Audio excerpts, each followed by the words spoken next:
সংক্ষেপে আমরা বলতে পারি যে দিন প্রতিষ্ঠার অর্থ কোন সাহাবী তাবেঈন বলেছেন তাওহীদ প্রতিষ্ঠা, আর অন্যরা বলেছেন সম্পূর্ণ দিন প্রতিষ্ঠা বা পালন। এই সম্পূর্ণ দিনকে ভাগ করে দিনের, অর্থাৎ আমরা সালাত প্রতিষ্ঠায় একমাত্র দিন প্রতিষ্ঠা, অথবা রাষ্ট্র প্রতিষ্ঠায় একমাত্র দিন প্রতিষ্ঠা, অথবা অর্থনীতি প্রতিষ্ঠায় একমাত্র দিন, এটা আসলে ভুল ব্যাখ্যা, এটা ঠিক না। মূল কথা হলো দিনের যে কোনো বিষয় প্রতিষ্ঠাই মূলত দিন প্রতিষ্ঠা। আর এর জন্যই আমরা প্রথমেই বলছিলাম যে দিন প্রতিষ্ঠা কোনো শরীয়তে পরিভাষা নেই।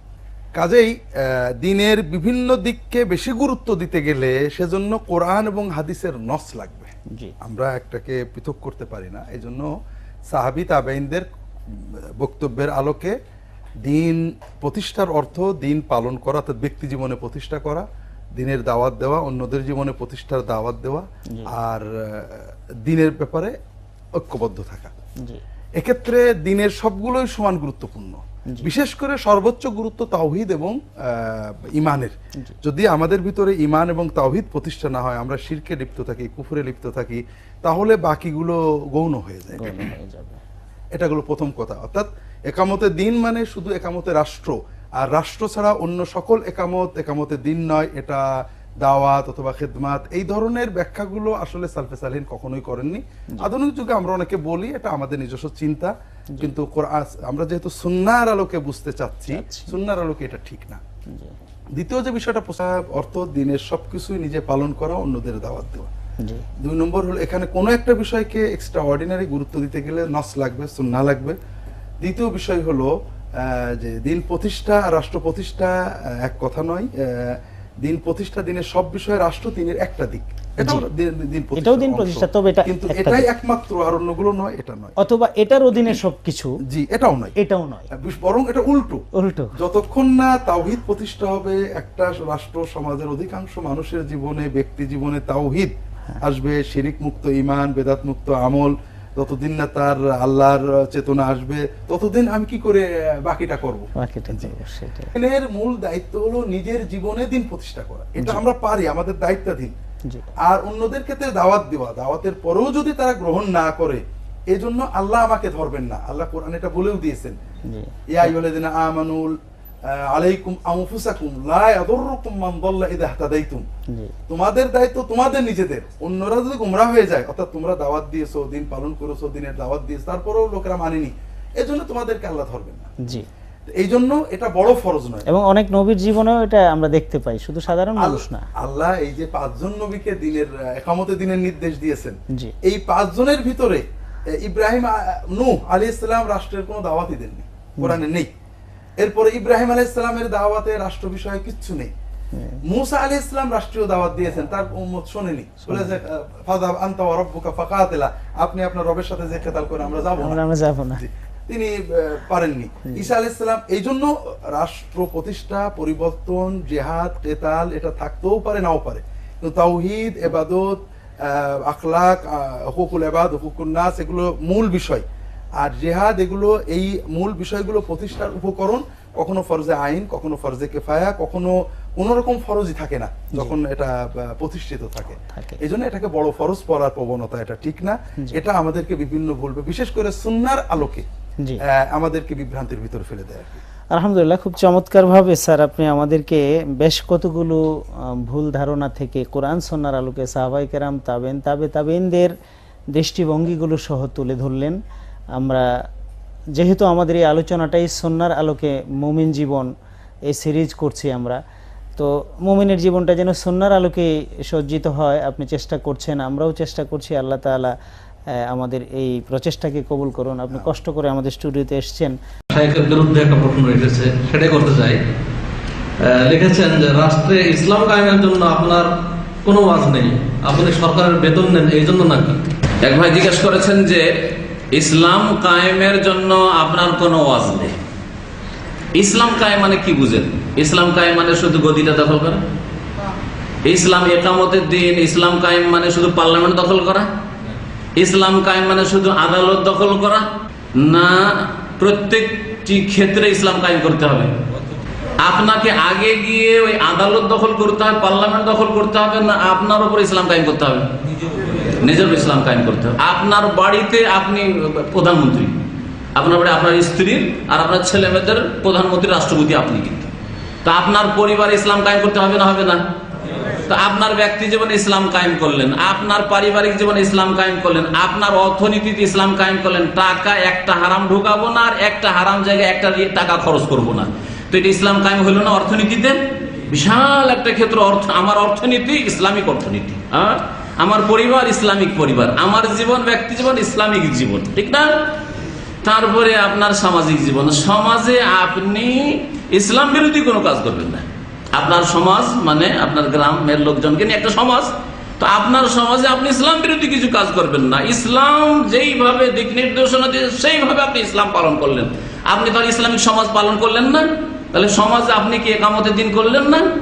বলেন, ইসলাম কায়েম হইল না, হইল না?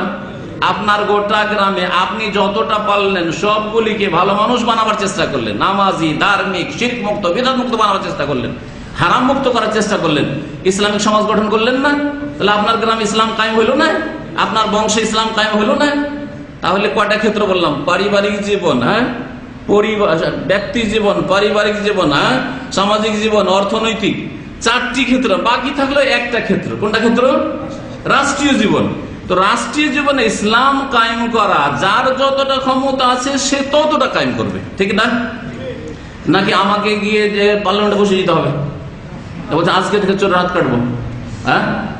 চোরের হাত কাটা কার উপর খরচ করা হচ্ছে? আলেম সাহেবের উপর না মুফতি সাহেবের উপর? বলেন, নবী করিম সাল্লাল্লাহু আলাইহি সাল্লাম মক্কায় কখন চোরের হাত কেটেছিলেন? আরে মক্কা তো 13 বছর থাকলেন, নবী 23 বছর, 23 বছরে 13 বছর কেটে গেল, একটা হাত কাটতে পারেননি। না কোনই চোর ছিল না কাফের মুশরিকদের মধ্যেও? নাপাক জায়গা যখন একবারে শিরক দিয়ে নাপাক করে, সেখানেও একটা চোরের হাত কাটতে পারেনি। আর মদিনায় এসে ইসলামিক স্টেট কায়েম হইলো, সেখানে চোরের হাত কেটেছেন না কাটেননি? ওয়াল্লাহি লাউ আন্না ফাতিমাতা বিনতা মুহাম্মাদিন সারাকাত লাকাতাত ইয়াদা, আল্লাহর কসম করে বলছি, মুহাম্মাদের মেয়ে ফাতেমাও যদি চুরি করতো তার হাত কাটতাম। কি বলো, তো ওই ফাতেমা মাখজুমি গোত্রে এসছে আর ওর জন্য সুপারিশ করতে এসছে, কোনো সুপারিশ চলবে না। হাত কেটেছেন না কাটেন নাই চোরের? তাহলে বোঝা গেল যে কি হবে, দেশের নেতা হবে, যিনি রাষ্ট্রনেতা হবেন, তার উপর ফরজ করা হয়েছে। এখন আমাদের কাজ হচ্ছে, আলেমদের কাজ হচ্ছে, দায়ীদের কাজ হচ্ছে, স্কলারদের কাজ হচ্ছে, আর সমাজের যারা নেতৃস্থানীয় ব্যক্তি তাদের কাজ হচ্ছে, আলেম ওলামাই হোক অথবা সমাজের সাধারণ নেতারা হোক বা পয়সাওয়ালা ব্যক্তিরা হোক, এদের প্রত্যেক মুসলিমের কাজ হচ্ছে যে আমরা আমাদের ব্যক্তি জীবন ঠিক করব, তার মাধ্যমে পারিবারিক জীবন ঠিক হবে, পারিবারিক জীবন ঠিক করব, তারপরে সামাজিক জীবন ঠিক হবে, সমাজ ঠিক হবে, অর্থনীতি ঠিক হবে। যখন আমার গ্রাম ঠিক হয়েছে, এইরকম বহু গ্রাম ঠিক হয়ে গেছে, বহু গ্রাম ঠিক হয়ে কয়েক ডিস্ট্রিক্ট ঠিক হয়ে গেছে, ঠিক হয়ে যাওয়ার পরে দেখবেন আল্লাহ বলছেন লা ইস্তাখলিফান্নাহুম, আল্লাহ খেলাফত দেবেন। কি বলেছেন আল্লাহ? সূরা নূরের আয়াতটা ভালো করে তরজমা দেখবেন, আল্লাহ খেলাফত কি করবেন? দেবেন না, বলেছেন খেলাফত তোমরা নেবে, এই কথা বলেছেন। কেউ যদি তরজমা করে দেখাইতে পারে যে আল্লাহ বলছেন তোমরা খেলাফত কেড়ে নাও ওদের কাছ থেকে, তাহলে আমি কেড়ে নেব বা কাড়ার চেষ্টা করব, কিন্তু আল্লাহ কেড়ে নিতে বলেন। আল্লাহ বলেছে তোমাদেরকে খেলাফত কি করবেন? আল্লাহর ওয়াদা মুমিনদের সাথে, ওয়ামিলুস সলিহাত, সৎকর্মশীলদের সাথে খেলাফত দেবেন। কখন খেলাফত দেবেন? ইয়াবুদুনানি, আমার ইবাদত করো, লা ইউশরিকুনা বি শাইআ, আমার সাথে কোনো কিছুকে শরীক করে শিরক মুক্ত হও, তখন আল্লাহ দিয়ে দেবেন। শিরক মুক্ত হন, কবর মাজার মুক্ত হন, মানব রচিত বিধান মুক্ত হন। আমার বক্তব্য মানব রচিত বিধান উপরে নাই কি? আরে 10-এর বেশি বক্তব্য পাবেন আপনি মানব রচিত বিধান সম্পর্কে, ঈমান ভঙ্গকারী বিষয়, আর এইরকম কত যে আলোচনা রয়েছে আমার। আর তারপরে যদি কেউ বলে যে আমাদের কোনো ভূমিকা নেই, ওরাই বলবে যাদের ব্যক্তি জীবন ঠিক নাই। আমি জানিও সব ভাইদের ফজর নামাজ পড়তে পারেন না, নিজের 3.5 হাতের উপর নামাজটা কায়েম করতে পারেন না। ইসলামিক রাষ্ট্র আগে নিজের শরীরের উপরে কায়েম করতে পারলো না, ফজর পড়তে পারলো না, আর স্বপ্ন দেখে যে পার্লামেন্ট দখল করব, সুপ্রিম কোর্ট দখল করব, হাইকোর্ট দখল করব, সবকে তাড়াবো, আমরা উঠবো। খাওয়ার জন্য উঠবে, ওরাও খাচ্ছে তোমরাও খাবে, তাইলে ঠিক না? তো এইসব চিন্তা করিয়েন না। একামতের দিনের ব্যাখ্যাটাই ভুল আসলে, যে শুধু গদি দখল করলে একামতের দিন হয়। আমার জীবনে আমি ইসলাম কায়েম করলাম, একামতের দিন করলাম। আমি আমার পরিবার ইসলাম কায়েম করলাম, একামতের দিন করলাম। আমার অর্থনীতি ভালো করলাম, ইসলামিক করলাম, আমি একামতের দিন করলাম। আমার সমাজে ইসলাম কায়েম করলাম, একামতের দিন করলাম। বাকি যেটা থাকলো, যার ক্ষমতা আছে সে সেটা করবে। এমন কি আপনি যদি যোগ্য হন, আমি যোগ্য, কিন্তু আপনাকে আমাকে যদি খেলাফত না দেওয়া হয় আপনি কায়েম করবেন না, তিনি করবেন যিনি আপনার চাইতে জুনিয়র আর খেলাফত পেয়েছেন। ঠিক কিনা বলেন? আর যখন মুআবিয়া রাদিয়াল্লাহু তাআলা খলিফা হলেন, তার চাইতে সিনিয়র সাহাবায়ে কেরাম ছিলেন না? তো চোরের হাত কাটা, দণ্ডবিধান কায়েম করা, জেনার শাস্তি দেওয়া মুআবিয়া করেছেন না আব্দুল্লাহ বিন উমর করেছেন না আশরা মুবাশশারা করেছেন? বলেন তো দেখি, একটু চিন্তা করেন তো দেখি। আশরা মুবাশশাররা বড় আলেম ছিলেন না মুআবিয়া বড় আলেম ছিলেন? বলেন দেখি। আশরা মুবাশশার বুঝছেন, যাদের 10 জনকে জান্নাতের একটি হাদিসের সুসংবাদ দেওয়া হয়েছে। আবু বকর না ইন্তেকাল করেছেন, ওমর ইন্তেকাল করেছেন, ওসমান ইন্তেকাল করেছেন, আলী ইন্তেকাল করেছেন, বাকি সাদ বিন আবি ওয়াক্কাস আরো সব সাহাবায়ে কেরামরা যারা আছেন তাদের কথা। তারপরে বহু সাহাবায়ে কেরামরা, আবু হুরায়রার মতো সাহাবী আব্দুল্লাহ বিন উমর, উমরের পরে সাহাবায়ে কেরাম আব্দুল্লাহ বিন উমরকে খলিফা বানাইতে চেয়েছিলেন, যে এত যোগ্য ব্যক্তি, তিনি দীর্ঘদিন বেঁচে ছিলেন। কই আব্দুল্লাহ বিন উমর তার চোরের হাত কাটতে যাননি, হ্যাঁ, তিনি ইসলামী রাষ্ট্র কায়েম করতে যাননি, তিনি দণ্ডবিধান কায়েম করতে যাননি। বলছেন যিনি শাসক আছেন তিনি করবেন, মুআবিয়া আছেন মুআবিয়া করবেন, অথবা তারপরে যে আছে সে করবে। তাহলে বোঝা গেল যে এই মুফতি সাহেবদের কাজ নয় দণ্ডবিধান কায়েম করা, মুফতি সাহেবের কাজ নয় আর কিছুর ঘোষণা করা, যেগুলোতে বল প্রয়োগ করতে হবে, ক্ষমতার ব্যবহার লাগবে, শক্তি লাগবে, কাজ শাসকদের। আল্লাহ পাক রব্বুল আলামিন আমাদেরকে ভালো শাসক দান করেন, আর খারাপ শাসককে আল্লাহ যেন সরিয়ে দেন। নেক লোকদেরকে, আল্লাহ ভীরুদেরকে যেন শাসক বানান, বা যারা শাসক রয়েছেন আল্লাহ পাক তাদেরকে যেন নেক বানিয়ে দেন, সৎ জীবন যাপনের তৌফিক দান করেন। তাদের উপদেষ্টা পরামর্শদাতা যারা রয়েছে তাদেরকে যেন নেক হওয়ার তৌফিক দান করেন, বা তাদেরকে নেক উপদেষ্টা যেন দান করেন, যাতে করে ইসলাম সর্বস্তরে বাস্তবায়িত হয়। এখানে আমাদের আলোচনা শেষ করছি। আসসালামু আলাইকুম ওয়া রাহমাতুল্লাহ ওয়া জাযাকুমুল্লাহু খাইরান। মজলিসের কাফারা দোয়াটি পড়ে নেন। সুবহানাকা আল্লাহুম্মা ওয়া বিহামদিকা আশহাদু আল্লা ইলাহা ইল্লা আনতা আস্তাগফিরুকা ওয়া আতুবু ইলাইক। এই কয়েকটি কালিমা, 4টি কালিমা ভুলবেন না। যে কোনো মজলিসে, খাওয়া দাওয়ার মজলিসে বসছেন অথবা গল্পের মজলিসে বসছেন, পড়ে নেবেন। তাতে যে আলতু ফালতু কথাগুলি হবে বা ভুল হবে সেগুলি আল্লাহ বলছেন। ইসলাম প্রতিষ্ঠা করা ফরজ। বর্তমানে মানুষকে ওয়াজ নসিহত করে, কোরআন হাদিস মজিদ ব্যাখ্যা করে মানুষদেরকে দিন ইসলামের পথে আনা যাবে কি, ইসলাম প্রতিষ্ঠা করা যাবে কি, এমন এক শব্দ বলেছেন ইসলাম প্রতিষ্ঠা। এটা একটা মুজমাল শব্দ, মানে সংক্ষিপ্ত শব্দ। এইটার ভিতরে দুনিয়া সব চলে আসছে। আমরা যে কথা বলছি এটা ইসলাম প্রতিষ্ঠা একটা অংশ। যে ব্যক্তি মাদ্রাসায় পড়াচ্ছে, হাদিস পড়াচ্ছে, এটা ইসলাম প্রতিষ্ঠা করতেছে, 100% কাজ করতেছে। যে ব্যক্তি দিনের শিক্ষা দিচ্ছে, মসজিদে খুতবা দিচ্ছে, সে ইসলাম প্রতিষ্ঠা করতেছে। আপনি ইসলাম প্রতিষ্ঠাকে ঠেলে নিয়ে দলীয়করণ করলে সেটা আমরা কেউ গ্রহণ করব না। দলের বাইরে ইসলাম প্রতিষ্ঠা করতে চেষ্টা করবো, ইনশাআল্লাহ এটা বেশি প্রতিষ্ঠা হবে। সাহাবায়ে কেরাম রিদওয়ানুল্লাহি আলাইহিম আজমাইন কোনো দল করেন না, কোনো দল ছিল না, তাবেঈনদের কোনো দল ছিল না, আবু হানিফার কোনো দল ছিল না। আপনি দল বের করতে পারলে আমি খুশি হব। সুতরাং দলীয় বাইরে ইসলাম প্রতিষ্ঠা করেছেন। দেখেন, ইসলাম প্রতিষ্ঠা এমনি নয় নাম একটা প্রতিষ্ঠা, একটা জিনিস যেটা পড়ে গেছে উড়িয়ে দিচ্ছি, এটা নয়। প্রত্যেকটা রন্ধ্র আকীদা থেকে শুরু করে প্রত্যেকটা জিনিস মানুষকে জানিয়ে দেওয়া হচ্ছে প্রতিষ্ঠা করা। আপনি ইসলাম প্রতিষ্ঠা করা পর্যন্ত কেবল রাষ্ট্র চিন্তা করেন কেন? হয় এটা সর্বশেষ পর্যায়ে। আল্লাহ তাআলা যখন আপনার ঈমান ও আমল সালেহ খুশি হবেন, আপনাকে সেখানে বসাবেন। ওয়াদাল্লাহুল লাযিনা আমানু ওয়া আমিলুস সালিহাতি মিনকুম লা ইস্তাখলিফান্নাহুম ফিল আরদি কামা ইস্তাখলাফা আল্লাযিনা মিন ক্বাবলিহিম। আপনাকে যখন ঈমান আমল সালেহ পূর্ণ হবে তখন সেখানে বসাবেন। এর আগে আপনি যদি ওইটার জন্য যান, এইটাও হারাবেন, ওইটাও হারাবেন। সুতরাং আপনাদেরকে এই সমস্ত মুজমাল শব্দ ব্যবহার না করি আমরা, এবং আবেগে আপ্লুত না হয়ে যাই। যতটুকু পারি প্রথমেই আগে আকীদাটা শিখতে চেষ্টা করি। এটাই ইমাম শাইখুল আলবানী রাহমাতুল্লাহ এই জন্য বলতেন, আল আকীদাতু আউয়ালান লাউ ইয়াদু আকীদাতু আউয়ালান লাউ কানু ইয়ালামুন। প্রথমে তিনি আকীদা দাওয়াত দিতে নিজেও একটা বই লিখেছেন এর উপরে। আমি islamhouse.com এই বইটা অনুবাদ করে দিয়ে দিয়েছি, আপনারা দেখতে পারেন www.islamhouse.com/bn/bn। ইকামতে দিন কি এবং তার উপরে আমরা আমল কিভাবে করব। ইকামতে দিন, বর্তমান আমাদের সমাজের একটা ইকামতে দিন রয়েছে, আবার কোরআন সুন্নাহর আলোকে আরেকটা ইকামতে দিন রয়েছে।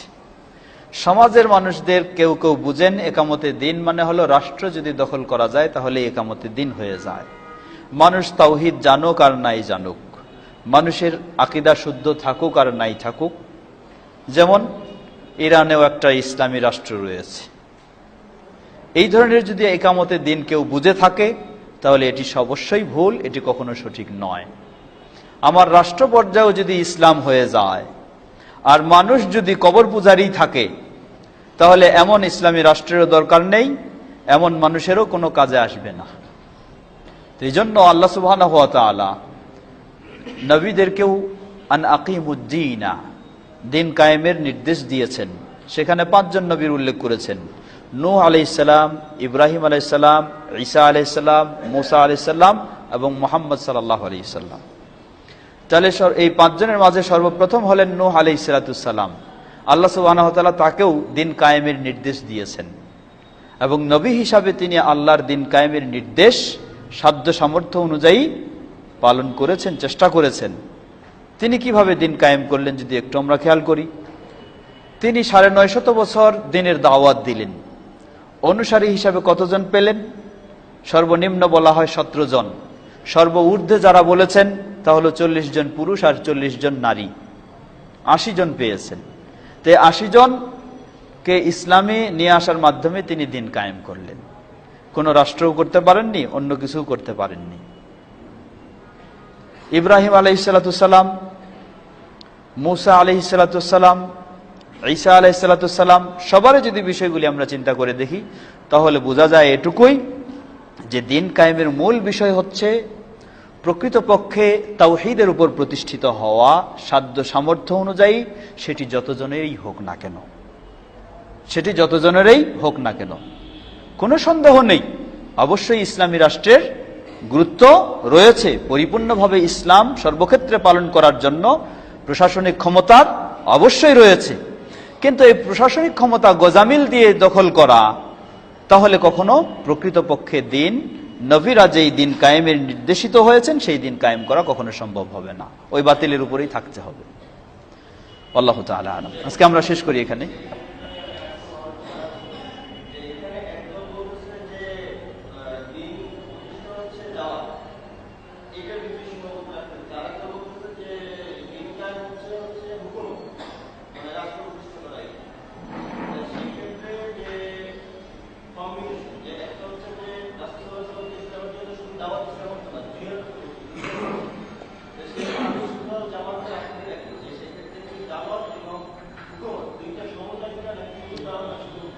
আমরা বলবো যে এটা আগে বলেছি যে পরিপূর্ণ রূপ লাভ করতে গেলে অবশ্যই জীবনের সর্বস্তরেই পূর্ণতার প্রয়োজন, ইসলামী রাষ্ট্রের অবশ্যই প্রয়োজন হবে, না হলে পরিপূর্ণতা সম্ভব নয়।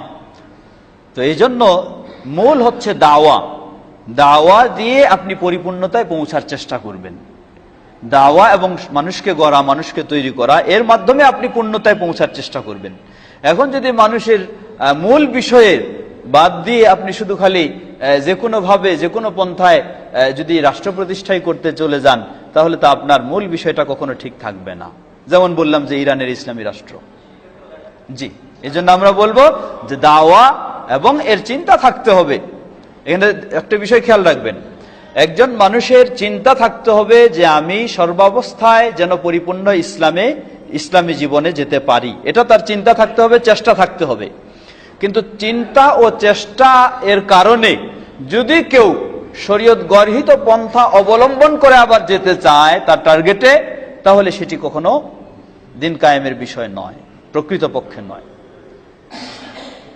কারণ যদি ইহুদিদের একটা নীতি রয়েছে, আল গায়া তুবাররিরু আল ওয়াসিলা, লক্ষ্য উদ্দেশ্যে পৌঁছার জন্য যে কোনো মাধ্যম অবলম্বন করা আমার জন্য বৈধ।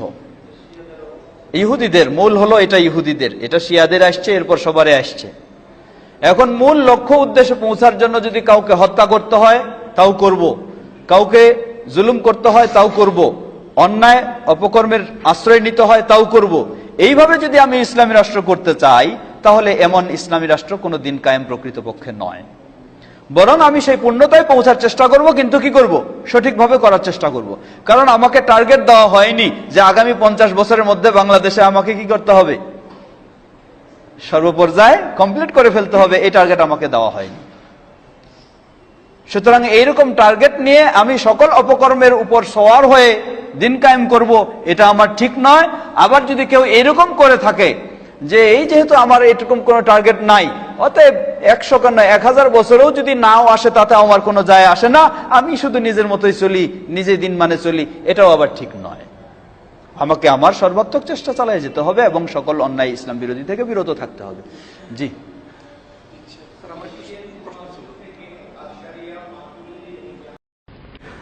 আমরা সালাফি বলেন আর আহলে হাদিস বলেন, যাই বলেন, কিন্তু আমাদের মেন উদ্দেশ্য তাওহীদকে প্রতিষ্ঠিত করা, আল্লাহর একত্ববাদ প্রতিষ্ঠিত করা এবং শিরিক বেদাতকে দূর করা, আমাদের মধ্যে থেকে, পরিবার সমাজ থেকে, রাষ্ট্র থেকে দূর করা শিরিক বেদাত থেকে। কিন্তু এইগুলো তাওহীদকে প্রতিষ্ঠা করার জন্য আমরা রাষ্ট্রীয়ভাবে কতটুকু কাজ চালিয়ে যাচ্ছি ওইটা জানতে চাই।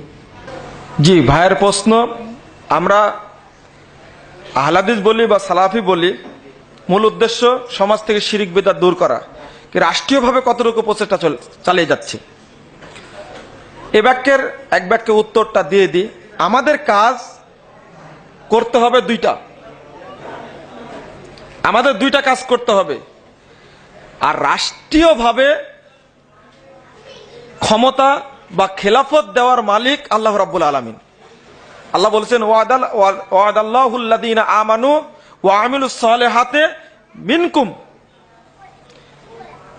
আল্লাহ রাব্বুল আলামিন ওয়াদা করেছেন তাদের জন্য, তোমাদের মধ্যে যারা ঈমান আনবে এবং আমলে সালেহ করবে, লা ইস্তাখলিফান্নাহুম ফিল আরদি কামাস্তাখলাফাল্লাযীনা মিন ক্বাবলিকুম।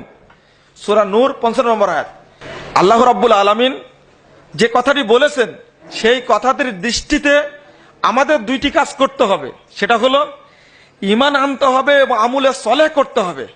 আর এই আমলে সালেহ বলতে আমার জীবনের সর্বক্ষেত্রে যদি আমি সন্তুষ্ট হয়ে যাই আল্লাহর পক্ষ থেকে আসা বিধান অনুযায়ী আমল করে, তাহলে আল্লাহর পরবর্তী দায়িত্ব হলো ইয়াস্তাখলিফান্নাহুম ফিল আরদি কামাস্তাখলাফাল্লাযীনা মিন ক্বাবলিকুম।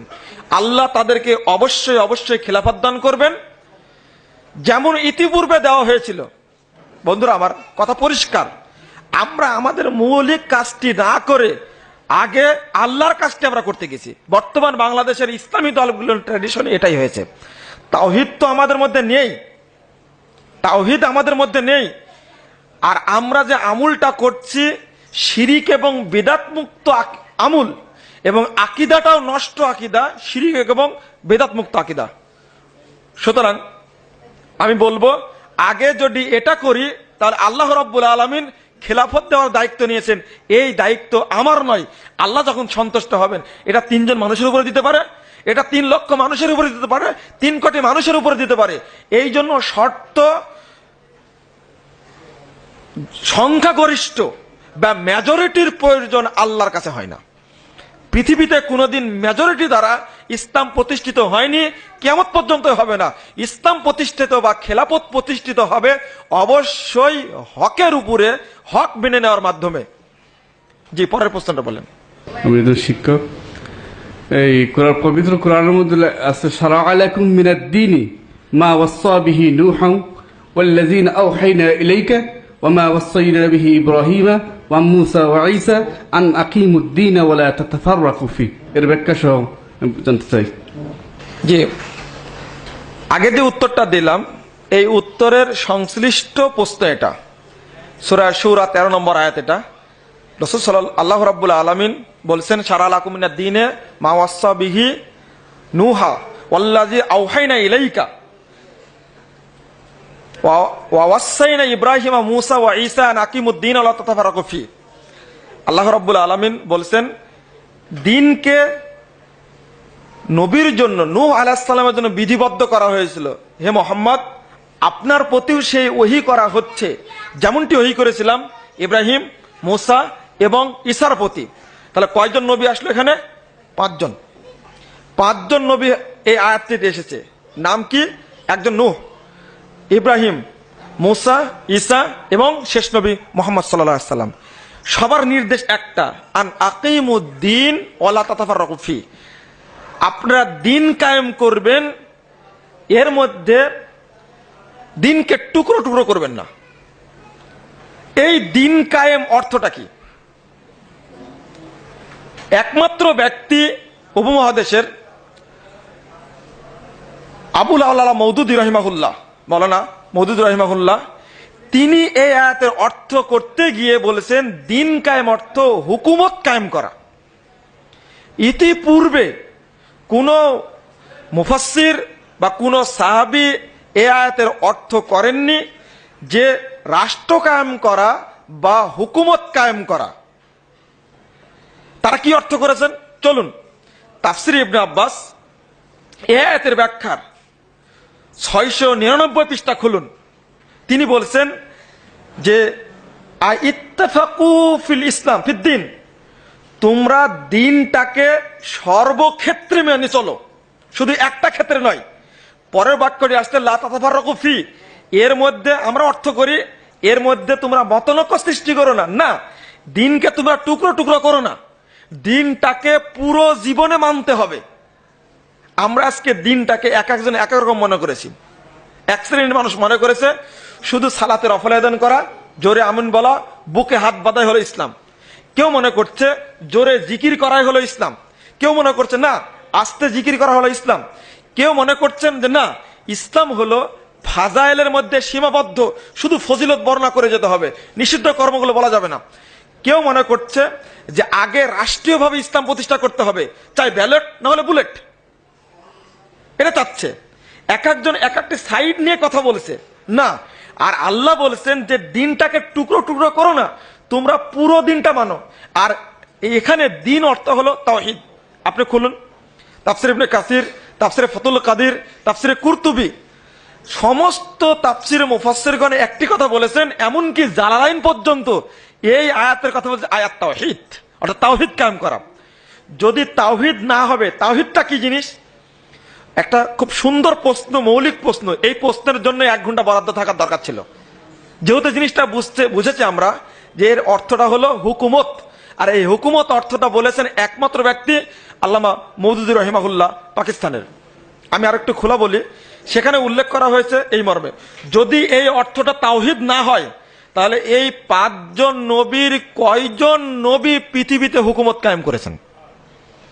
নূহ আলাইহিস সালাম পারেননি তো পারেননি, মেরে 60 করে ফেলে রাখছে। ইব্রাহিম আলাইহিস সালাম পালায় বাঁচতে পারেননি, কখনো ইরাক, কখনো ইরান, কখনো সিরিয়া, ঘুরেছেন শুধু দেশ দেশ। মুসা আলাইহিস সালাম ফেরাউনের তাড়া খেয়ে চলে গেছেন অন্য জায়গাতে, রাষ্ট্র ক্ষমতা কোথায়? ঈসা আলাইহিস সালাম তাড়া খেয়ে আল্লাহর জমিনে তার ঠাঁই হলো না, আল্লাহ রাব্বুল আলামিন তাকে দ্বিতীয় আসমানে তুলে নিলেন। তাহলে কি আমি বলবো এই বড় বড় আগের 4 জন নবী এই আয়াতের হুকুম পালন করেননি? নাউজুবিল্লাহ। যে যতটুকু তাওহীদের কাজ করেছেন সে ততটুকু তার দায়িত্ব পালন করেছেন। শেষে মুহাম্মদ সাল্লাল্লাহু আলাইহি ওয়াসাল্লাম ক্ষমতা পেলেন কয় বছর? মাত্র 23 বছরের মধ্যে মাত্র 10 বছর, বাকি 13 বছরই গেছে তাওহীদের উপরে। তাহলে বোঝা গেল শুধু তাই নয়, সমস্ত নবী রাসূলদের মধ্যে কেবলমাত্র 2 জন, কে কে? মুহাম্মদ সাল্লাল্লাহু আলাইহি ওয়াসাল্লাম এবং ইউসুফ আলাইহিস সালাম আর দাউদ সুলাইমান, তারা রাষ্ট্রীয়ভাবে ইসলামকে নিয়ে গেছিলেন, আর কোন নবী নিয়ে যাননি। আর এই আয়াতে যে নবীর কথা বলা হয়েছে 4 জনই এই পৃথিবীতে ঠাঁই পাননি। সুতরাং আমরা এই আয়াতের অর্থ কখনো বুঝবো না হুকুমত, যেমন এই আয়াতের অর্থ করেছেন মুহাদ্দিস সাহেব তার খুতবাত বইয়ের মধ্যে 320 পৃষ্ঠায় তিনি বলেছেন, দিন দरअसल हुकूमत का नाम है और शरीयत उस हुकूमत का कानून है और इबादत उस কানুন ও জাবেদা কি পায়বন্দি হয়। তিনি বলছেন দিন আসলে হুকুমতের নাম, ইসলামটা আসলে রাষ্ট্র ক্ষমতা, আর শরীয়ত হলো, ইবাদত হলো ওই হুকুমতের সংবিধানের নাম, আর ইবাদতটা হলো ওই সংবিধানের আনুগত্য করার নাম। মানে দেখেন কিভাবে তিনি বলতে চাইলেন যে মূল জিনিসটা হলো রাষ্ট্র ক্ষমতা, আর রাষ্ট্র ক্ষমতায় যাওয়ার পরে যে সংবিধান প্রণীত হবে তা বিসমিল্লাহির রহমানির রহিম ومن أحسن قولا ممن دعا إلى الله وعمل صالحا وقال إنني من المسلمين। دين का माने के সংক্ষেপে বলতেন এটা বুঝতে দেন। দ্বীন কায়েম মানে হচ্ছে তাওহীদ প্রতিষ্ঠা করা। আল্লাহ বলেন শারা'a লাকুম মিনাদ দীনি মা ওয়াসা বিহি নূহা ওয়াল্লাযী আওহায়না ইলাইকা ওয়া ওয়াসাইনা বিহি ইব্রাহিম ওয়া মূসা ওয়া ঈসা আন আকিমুদ-দীন ওয়া লা তাতাফাররাকু ফীহি। আল্লাহ তাআলা শারা'a লাকুম মিনাদ-দীন, তোমাদের জন্য দ্বীনকে শরীয়ত সম্মত করে দিয়েছেন। মা ওয়াসা বিহি নূহা, যা দ্বারা নূহ আলাইহিস সালামকে নূহ আলাইহিস সালাম যার ওসিয়ত করেছেন, ওয়াল্লাযী আওহাইনা ইলাইকা ওয়া মা ওয়াসাইনা বিহি ইব্রাহিম ওয়া মূসা ওয়া ঈসা, মানে এই সকল পাঁচজন যে উলুল আজম, এই নবীদের কথা বলা হচ্ছে, রাসূলদের কথা, এদের সবার জন্য আল্লাহ তাআলা বলে দিয়েছেন কি আনাকিমুদ্দিন, দিন প্রতিষ্ঠা করো, ওয়ালা তাতাফাররাকু ফী, এবং সেই ক্ষেত্রে কোনো বিচ্ছিন্ন হবে না। এর মানে হচ্ছে দিন প্রতিষ্ঠা মানে কি তাওহীদ প্রতিষ্ঠা করা। বুঝলাম কোত্থেকে? অন্যান্য আয়াতে কারিমার মাধ্যমে। অন্যান্য আয়াতে কারিমা আল্লাহ বলছেন ওয়াইলা সামুদ আখাহুম সালিহা ক্বালা ইয়া কওমি ইবুদুল্লাহ মা লাকুম মিন ইলাহিন গায়রুহু ওয়াইলা আদিন আখাহুম হুদা ক্বালা ইয়া কওমি ইবুদুল্লাহ মা লাকুম মিন ইলাহিন গায়রুহু ওয়া লাকাদ বা'আথনা ফী কুল্লি উম্মাতিন রাসূলান আন ইবুদুল্লাহ ওয়াজতানিবুত তাগুত। আমি বিভিন্ন জাতির মাঝে, উম্মতের মাঝে রাসূল প্রেরণ করেছি এই আহ্বান দিয়ে আল্লাহর ইবাদত করো এবং তাগুতকে বর্জন করো। বিভিন্ন নবীদের কথা আল্লাহ তাআলা উল্লেখ করেছেন আলাদা আলাদা, প্রত্যেকের ব্যাপারেই বলছেন যে এই নবী এসে তার কওমের কাছে বলেছে একমাত্র আল্লাহর ইবাদত করো এবং তার সাথে কাউকে অংশীদার সাব্যস্ত করো না, তিনি ব্যতীত সত্যিকারে আর কোনো ইলাহ নাই। তাহলে দিন প্রতিষ্ঠা মানে হচ্ছে সমাজের সর্বত্র তাওহীদ প্রতিষ্ঠা করা, সেখানে শুধুমাত্র আল্লাহর ইবাদত করা হবে, শিরিক করা হবে না। দিন প্রতিষ্ঠা মানে রাষ্ট্র প্রতিষ্ঠা নয়, বিষয়টি ক্লিয়ার। যদি রাষ্ট্র প্রতিষ্ঠা বলে তাহলে এই নবীদের দিকে তাকান, ঈসা আলাইহিস সালাম, মূসা আলাইহিস সালাম, নূহ আলাইহিস সালাম রাষ্ট্র প্রতিষ্ঠা করেন নাই, কিন্তু আল্লাহ বলছেন সবাইকে। এবং ওয়ালা তাতাফাররাকু ফী, আল্লাহ বলছেন তোমার পরস্পর বিচ্ছিন্ন হবে না। তাহলে যেই ব্যাপারে পরস্পর বিচ্ছিন্ন হন নাই, যে বিষয়ে কোন নবীরা একজনের সাথে আরেকজনের কোনো বিচ্ছিন্ন হন নাই, যে আকীদা, সেটা হচ্ছে তাওহীদ। ইসলাম প্রতিষ্ঠা যদি বলেন তাহলে প্রত্যেক নবীর কিন্তু আলাদা আলাদা শরীয়ত ছিল, যেটা একজনের সাথে আলোচনার মিল নাই। অন্যান্য নবীদের যদি দিনে ৫ ওয়াক্ত নামাজ এটা ছিল, এরপর ১ মাস রোজা এটা ছিল না, প্রত্যেকে আলাদা আলাদা। তাহলে যদি ইসলাম বলেন অথবা শরীয়ত বলেন তাহলে দেখা যায় একজনের সাথে আরেকজনের মিল নাই, পার্থক্য আছে। কিন্তু যেটা আল্লাহ তাআলা পার্থক্য করতে নিষেধ করেছেন, সবাইকে বলছেন পরস্পর বিচ্ছিন্ন হবে না, সেটা কি? তাওহীদ। তাওহীদে কারোর কোনো পার্থক্য নাই, সবাই এক, মানে আল্লাহর ইবাদত হবে, তার সাথে অন্য কাউকে অংশীদার সাব্যস্ত করা যাবে না। তাহলে দিন প্রতিষ্ঠা মানেই হলো আল্লাহর তাওহীদকে সর্বত্র প্রতিষ্ঠা করা। আপনি সমাজে আপনি যাকে দাওয়াত দিবেন, যে সমাজ আপনি দাওয়াত দিবেন, যাদের কাছে নিয়ে যাবেন তাওহীদের কথা বলবেন এবং আল্লাহর সাথে যাতে অংশীদার সাব্যস্ত করা না হয় এই বিষয়টি ক্লিয়ার করে দেবেন। এখন এইটা করার জন্য যদি রাষ্ট্রীয় ক্ষমতা সাপোর্টিং হিসাবে কাজ করে এবং সেজন্য চেষ্টা করা দরকার হয়, এটা দর্শনীয় নয়। কিন্তু রাষ্ট্র ক্ষমতা প্রতিষ্ঠা করে এটা না, যেটাই অপব্যাখ্যা করা হচ্ছে, অপব্যাখ্যা করে অনেকেই, যে দিন প্রতিষ্ঠা মানে রাষ্ট্র প্রতিষ্ঠা করা, এটা অপব্যাখ্যা। কিন্তু মূল কথা হচ্ছে সমাজের সর্বত্র তাওহীদ প্রতিষ্ঠা করার জন্য বা তাওহীদের উপকারের জন্য অথবা তাওহীদের সাপোর্টিং যদি কখনো রাষ্ট্র ক্ষমতা দরকার হয়, সেই ক্ষেত্রে যদি কেউ চেষ্টা করে সাপোর্টিং, সেটা দোষণীয় নয়, বরং সেটা করা যেতেই পারে। সেক্ষেত্রেও শরীয়তের পন্থা অবলম্বন করতে হবে। শরীয়ত রাষ্ট্র প্রতিষ্ঠার জন্য যে ফর্মুলা দিয়েছেন, সেই ফর্মুলার মধ্যে থেকেই আপনি যদি রাষ্ট্রীয় ক্ষমতা, কারণ অনেক সময় এরকম হয় যে রাষ্ট্র ক্ষমতা যদি তাওহীদপন্থীদের হাতে না থাকে, সেই সমাজে দিন ডাইরেক্ট প্রতিষ্ঠা করা কঠিন হয়। এটা স্বাভাবিক, বাস্তবতা তাই বলে। সেই জন্য যদি রাষ্ট্র ক্ষমতা, যদি আপনি ওই সেন্সে চিন্তা করেন যে রাষ্ট্র ক্ষমতা আমার এই জন্য দরকার, যে রাষ্ট্র ক্ষমতার জন্য আমি চেষ্টা করবো, কারণ ওইটা ছাড়া এটা সম্ভব হচ্ছে না, সেক্ষেত্রে আপনি সাপোর্টিং হিসাবে গ্রহণ করবেন, মূল নয়। কারণ মূল ধরতে গেলে নবীদের মধ্যে যে বিষয়টা আমি একটু আগে বললাম, ক্লিয়ার করলাম, এটা হয়নি। এবং সেক্ষেত্রে এটা মাথায় রাখতে হবে, রাষ্ট্র ক্ষমতার জন্য আপনি চেষ্টা করবেন না, চেষ্টা করুন ওই পন্থায় যেটা শরীয়ত সম্মত, যে গণতান্ত্রিক পন্থা যেটা শরীয়ত সম্মত নয়, সেই পন্থা যদি আপনি যেটা শরীয়তে অ্যালাউ করে না, সেটা দিয়ে আপনি কিভাবে দিন প্রতিষ্ঠা করবেন? এটা অসম্ভব। তাহলে মূল কথা হচ্ছে দিন প্রতিষ্ঠা মানে হলো তাওহীদ প্রতিষ্ঠা করা, সমাজের সর্বত্র তাওহীদ প্রতিষ্ঠা করা এবং শিরকের মূলোৎপাটন করা। এটা করতে গিয়ে যা যা করা দরকার সেগুলো আপনি চেষ্টা করে যাবেন। নবী রাসূলুল্লাহ তাই করেছেন। প্রায় ১০০ বছর পরে বিংশ শতাব্দীর মাঝামাঝিতে আরেকটি মতবাদ জন্ম নিল। সেই মতবাদের নাম হলো রাজনীতি ধর্ম। রাজনীতি পালন করতে পারলে আমি ধার্মিক, আর রাজনীতির ময়দানে যদি আমি পূর্ণাঙ্গ আনুগত্যশীল না হতে পারি তাহলে আমি ধর্ম থেকে বহিষ্কৃত। এই হলো তাদের আকীদা ও বিশ্বাস। বিশিষ্ট একজন আলেমে দিন দিনের ব্যাখ্যা করতে গিয়ে বললেন, দিন দरअसल हुकूमत का नाम है, शरीयत उस हुकूमत का कानून है और इबादत उस कानून और जाबता की पाबंदी है। দিন আসলে রাষ্ট্রীয় ক্ষমতা দখলের নাম। যে কোনো ভাবে রাষ্ট্রীয় ক্ষমতা দখল করলেই দিন কায়েম হয়ে গেল। শুরুতে যে আয়াত পড়েছিলাম সে আয়াতে আল্লাহ পাক বললেন, শারা'a লাকুম মিনাদ-দীনি মা ওয়াসসা বিহি নূহা।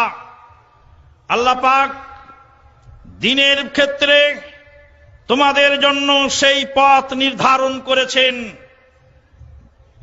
যে বিষয়ে নির্দেশ দিয়েছিলেন নূহ আলাইহিস সালাতু ওয়াস সালামকে। ওয়াল্লাযী আওহাইনা ইলাইক, আর যে বিষয়ে আমি প্রত্যাদেশ করেছি তোমার প্রতি, ওয়ামা ওয়াসাইনা বিহি ইব্রাহিম ওয়া মূসা ওয়া ঈসা, আর যে বিষয়ে ইব্রাহিম, মূসা ও ঈসা আলাইহিমুস সালাতু ওয়াস সালামকে নির্দেশ দিয়েছিলাম। আর তা কি ছিল? আন আকিমুদ্দিন, দিন কায়েম করো। এবার ফিরে আসুন, দিন কায়েম যদি রাষ্ট্র ক্ষমতা হয় তো আল্লাহ তো নূহ আলাইহিস সালামকে দিন কায়েমের নির্দেশ দিলেন, ইব্রাহিম আলাইহিস সালামকে দিন কায়েমের নির্দেশ দিলেন, মূসা ও ঈসা আলাইহিস সালাতু ওয়াস সালামকে দিন কায়েমের নির্দেশ দিলেন, আমাদের নবীকে দিন কায়েমের নির্দেশ দিলেন। যেই নবী এবং রাসূলদের নাম এখানে উল্লেখ করা হলো, তাদের কয়জন নবী রাষ্ট্র ক্ষমতা পেয়েছিলেন আর কয়জন পাননি? এবার জিজ্ঞেস করেন যে তাহলে কি তারা রাষ্ট্র ক্ষমতা যে পাননি, তাহলে তারা কি দিন কায়েম করেননি? আর যদি দিন কায়েম করে থাকেন তে দিন কায়েম কোথায় করেছিলেন? কোন দিন কায়েম করেছিলেন? কথাটা কি বোঝা গেল? কথাটা আবারও বলছি শুনুন। আয়াতে বলা হলো আল্লাহ পাক উপরোক্ত নবী এবং রাসূলদেরকে দিন কায়েমের নির্দেশ দিয়েছিলেন, আন আকিমুদ্দিন ওয়ালা তাতাফাররাকু ফিহি, দিন কায়েম করো। দিন কায়েমের মানে যদি হয় রাষ্ট্র ক্ষমতা দখল, তাহলে পৃথিবীতে কতজন নবী রাষ্ট্র ক্ষমতার অধিকারী হয়েছিলেন? তাহলে যে সমস্ত নবী রাসূলগণ রাষ্ট্র ক্ষমতার অধিকারী হতে পারেন নাই, তারা কি দিন কায়েম করেননি? বানি ইসরাইল যে 313 জন নবীকে হত্যা করেছিল, ওয়ায়াকতুলুনাল আমবিয়া বিগাইরি হাক্কিন, যেই নবীগণ উম্মতের হাতে নিহত হলেন, সেই নবীগণ কি দিন কায়েম করতে পারেননি? দিন দरअसल हुकूमत का नाम है, দিন হলো রাষ্ট্রীয় ক্ষমতা দখলের নাম। শরীয়ত উস হুকুমত কা কানুন है, আর শরীয়ত হলো সেই রাষ্ট্রীয় ক্ষমতা চালানোর কানুনের নাম। और इबादत उस कानून और जाबता की पाबंदी है, इबादत হলো সেই রাষ্ট্রীয় কানুনের আনুগত্যের নাম। ইন্না লিল্লাহি ওয়া ইন্না ইলাইহি রাজিউন। শেষের দিকে বলতে বলতে বলা হলো, মানুষ যে মনে করে রেখেছে সালাত, সিয়াম, হজ, যাকাত এগুলি ইবাদত, এগুলি ইবাদত নিচক। মূল ইবাদত হাসিলের ট্রেনিং কোর্স, মানে রাষ্ট্রীয় ক্ষমতা দখলের ট্রেনিং কোর্স হলো নামাজ, রোজা, হজ, যাকাত। আমরা জেনে থাকি কোন যুদ্ধ বা কোন বিষয়কে কেন্দ্র করে ট্রেনিং হয়, যখন সেই দেশ জয়যুক্ত হয়ে যায় তখন আর ট্রেনিং এর প্রয়োজন থাকে না। যুদ্ধ যখন জয়যুক্ত হয়ে যায় তখন আর ট্রেনিং লাগে না। তো রাষ্ট্র ক্ষমতা দখল হয়ে গেলে কি ইবাদত বন্দেগী কি মাফ হয়ে যাবে?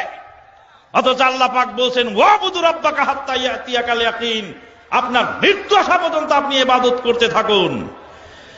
প্রিয় বন্ধুগণ, খারেজি আকীদা